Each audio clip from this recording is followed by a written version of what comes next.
Bon matin, j'espère que tu vas bien. Alors c'est fait, j'ai fait mon premier petit pas possible. J'ai publié ma première vidéo sur YouTube il y a quelques minutes. Ça a pris une semaine, par exemple, entre le moment où j'ai filmé le vidéo puis le courage que j'ai eu à le déposer, mais c'est fait. Et toi, est-ce que tu as identifié ton premier petit pas possible à réaliser pour sortir de ta zone de confort et t'amener ailleurs dans ta vie? Est-ce que tu es en train de faire des choses qui vont te permettre d'évoluer, te permettre de grandir, te permettre d'élargir cette zone de confort-là, puis te retrouver ailleurs dans un an? Est-ce que tu es en train de réfléchir à ça? Peut-être que tu l'as pas fait encore, peut-être que ta réflexion n'est pas terminée, puis c'est correct, tout est parfait. L'idée, c'est juste de se dire, ben, si on veut que les choses changent, si on veut évoluer, il faut se mettre en mouvement, il faut faire un premier petit pas. Et notre premier petit pas, il faut qu'il soit accessible pour nous, hein, c'est important. Alors, moi, mon premier petit pas, je l'ai réalisé en fait, là, comme je l'ai dit dans la vidéo précédente, si vous n'êtes pas allé le voir, allez-y.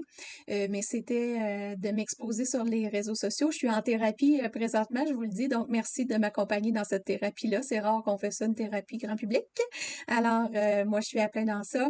J'ai fait un premier vidéo que j'avais partagé à quelques personnes restreintes là, à qui j'avais confiance pour obtenir des commentaires. Ensuite, mon autre petit pas possible, c'était de lancer officiellement là, un vidéo où je m'expose moi-même, non pas des vidéos de mon chat que j'adore ou de vidéos que je trouve très drôles ou intéressantes, mais qui ne me concernent pas. Donc, mon premier petit pas me visait directement.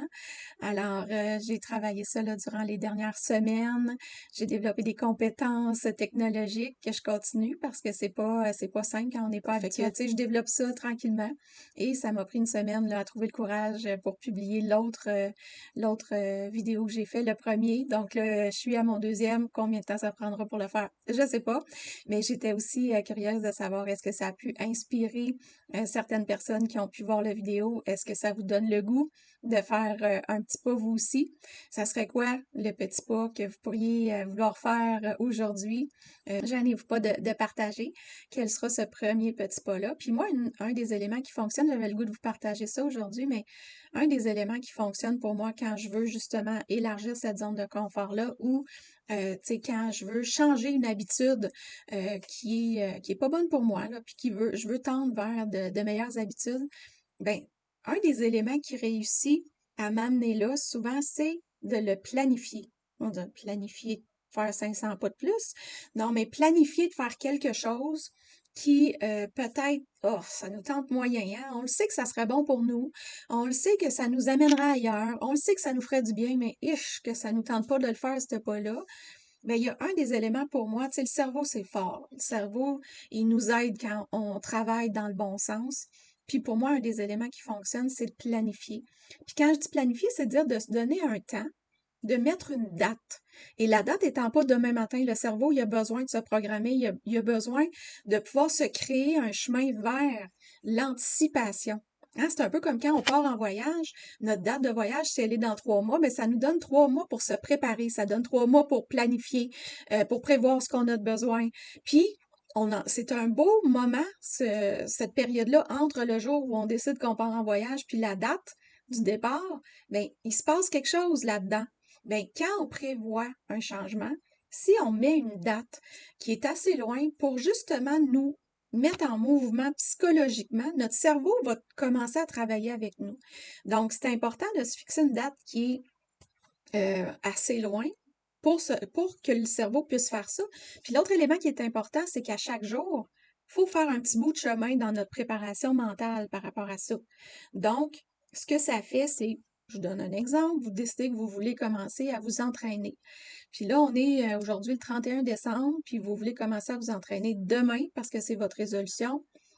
Je vous dirais qu'il y a peu de chances, si vous vous êtes jamais vraiment entraîné, que demain matin, là, vous allez être boosté au max, puis que vous allez avoir le goût d'y aller, là. Ce qui risque d'arriver, c'est que demain matin, vous allez être fatigué, puis toutes les raisons vont probablement être bonnes. Vous allez vous être couché tard, vous allez avoir pris un verre, peu importe.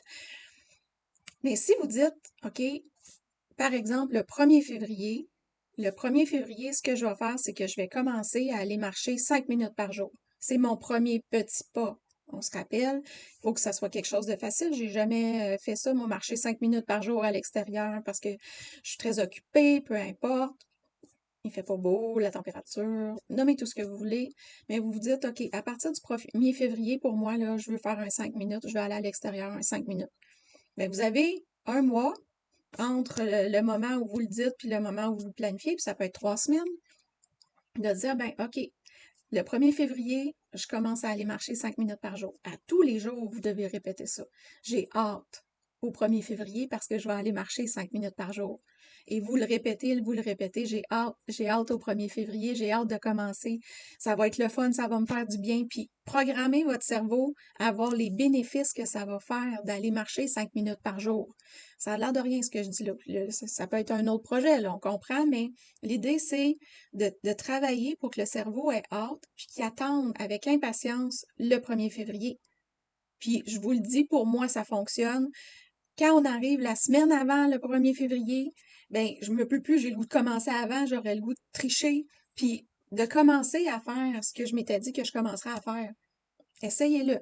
Peut-être que ça fonctionnera pour vous, peut-être que ça fonctionnera pas, mais pour moi, ça fonctionne. Donc, c'est un petit truc que j'avais le goût de partager aujourd'hui. Là, j'ai fait mon premier petit pas en partageant l'autre vidéo. Celui-là ici, c'est un petit truc que je vous donne comme ça. Puis on verra après. Moi, j'ai hâte de vous lire puis de voir est-ce que vous avez mis ensemble certains trucs de votre côté qui vous aident justement à atteindre vos objectifs. Est-ce que vous avez réalisé votre premier pas puis vous êtes vraiment fiers de vous? Si oui, good! Hein? On enregistre ça ici, là, puis on garde ça, c'est important.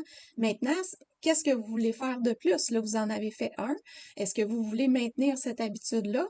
J'imagine que vous avez entendu ça, mais mettre une habitude dans notre quotidien, ça prend environ 21 jours de répétition, donc 21 jours à créer cette habitude-là pour que ça s'intègre dans nos routines, dans notre quotidien. Donc, moi, je vous recommande de le faire pendant 21 jours. En même temps, rien ne vous empêche de penser à votre prochain petit pas, à planifier votre prochaine date et de dire, ben, dans X jours, à telle date, voici le prochain pas que je vais faire. Ça sera quoi ce pas-là? Donc, on a fait notre 5 minutes par jour. Quelle sera la prochaine étape? On a réussi à entrer dans un lieu public, à garder la tête haute pendant qu'on se promenait dans un lieu public alors que c'était difficile. Le prochain pas, ça sera quoi? Ça sera de faire un sourire à quelqu'un, de faire un sourire à 3 ou 4 personnes. Et là, on se fixe cet objectif-là d'être capable de regarder quelqu'un dans les yeux et faire un sourire. C'est peut-être ça le prochain petit pas possible. Réfléchissez à un petit pas qui vous ferait du bien. Un petit pas qui vous amènerait dans la direction que vous souhaitez. Parce que si vous continuez à faire exactement la même chose que ce que vous avez toujours fait en vous disant que vous aimeriez changer, il se passera rien. Hein? On va se le dire, il se passera rien. Fait que qu'est-ce que vous avez le goût de faire pour qu'il se passe quelque chose? C'est ça la question. Allez-y, trouvez ce petit pas-là. Moi, mon petit pas, là, c'est de m'exposer sur les réseaux sociaux. Là, je fais ma thérapie. J'ai fait ma thérapie. Je continue. Je vais en faire encore quelques-uns jusqu'à temps que je me sente pas mal plus à l'aise puis que je puisse faire un autre petit pas. Puis c'est ça que je fais. Fait que qu'est-ce que vous faites? J'ai hâte de vous lire.